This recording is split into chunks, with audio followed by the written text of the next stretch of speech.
ગુજરાતની 26 નંબરની બેઠક એટલે વલસાડ ડાંગ બેઠક. જી હા, વિશ્વભરમાં વખણાતી વલસાડી આફૂસ કેરી અને ચીકુનો વિસ્તાર એટલે વલસાડ બેઠક. કહેવાય છે કે ગુજરાતની વલસાડ ડાંગની બેઠક ભાજપ કોંગ્રેસ બંને પક્ષો માટે મહત્વની છે, કારણ કે વલસાડમાં જે પક્ષ જીતે એ પક્ષ કેન્દ્રમાં રાજ કરે છે. આકસ્મિક કહો કે પછી સંજોગ, પરંતુ આ બેઠક પર જે પાર્ટીનો સાંસદ જીતે છે તે પાર્ટી દેશ પર રાજ કરે છે. વલસાડ ડાંગ લોકસભા બેઠક પર હાલ ભાજપનું પ્રભુત્વ વધારે છે. વલસાડનું જાતીય સમીકરણની વાત કરીએ તો અહીં જનજાતિ જેવી કે વારલી, નાયકા, કોંકણી, ઘોડિયા, હળપતિ જાતિ, ભીલ તથા અધર ટ્રાઇબલ જાતિનું પ્રભુત્વ છે. જે બાદ ઓબીસી અને જનરલ તથા માઇગ્રેટ તથા લઘુમતી જ્ઞાતિ આવે છે. વલસાડ લોકસભામાં કુલ 7 વિધાનસભા બેઠકનો સમાવેશ થાય છે, જેમાં ડાંગ, વાંસદા, ધરમપુર, વલસાડ, પારડી, કપરાડા, ઉમરગામનો સમાવેશ થાય છે.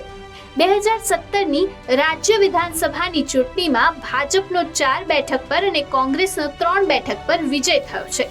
લોકસભા બેઠકમાં સમાવિષ્ટ 7 વિધાનસભા પૈકી 5 બેઠક એસટી રિઝર્વ છે.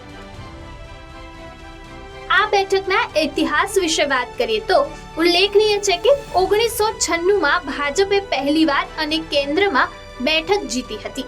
જે બાદ વરિષ્ઠ પક્ષના નેતા અટલ બિહારી વાજપેયીએ સરકાર ચલાવવાની તક મળી.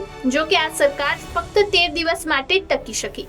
આ પછી 1998માં એવી રાજકીય સ્થિતિ સર્જાઈ હતી કે ભાજપે કેન્દ્રની શક્તિનું નેતૃત્વ કર્યું. 1999 થી 2004 સુધી અટલ બિહારી વાજપેયીએ સંપૂર્ણ કાર્યકાળ નિશ્ચિત કર્યો. રસપ્રદ વાત એ છે કે આ ત્રણેય ચૂંટણીઓમાં ભાજપે વલસાડ બેઠક જીતી. આ બેઠક પર કોંગ્રેસ 2004માં જીત્યા પછી કેન્દ્રમાં યુપીએ સરકારની રચના થઈ.